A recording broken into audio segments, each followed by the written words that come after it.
সব ঠিক আছে,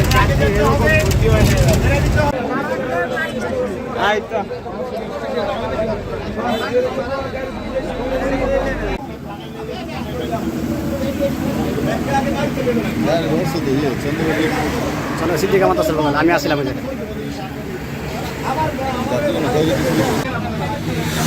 এই শট শট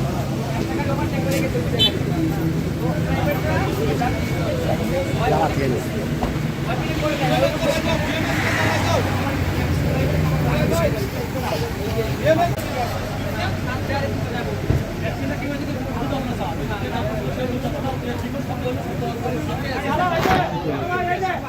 ভাই জানলাই মনে হয় রাইট যাও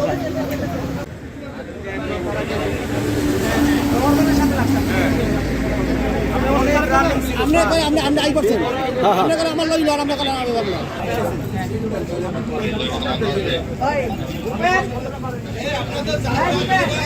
পদ্মা ব্রিজে মানে বরিশাল যাইতেছি ভাই, পদ্মা ব্রিজে মধ্যে গাড়ি কন্ট্রোল হারাই ফেলাইছে। এবার ভাই এবার কি হয়েছে আমরা কিছু বলতে পারবো, সাতটা পুরা আমরা তো আল্লাহ ভাই বেকায়দা ভাই।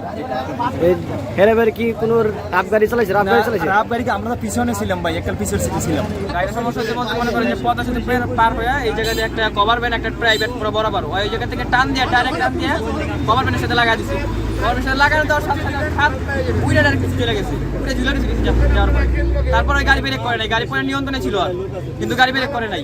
সব মানুষ তো রক্তাক্ত অবস্থায় এটাকে মনে করেন যে যার যার সিটে লাভ দিতে গেছে কেউ, তো পরে আবার আরেকটা গাড়ির সাথে ধাক্কা খায়া ছাদ চলে গেছে পিছন থেকে খুলে।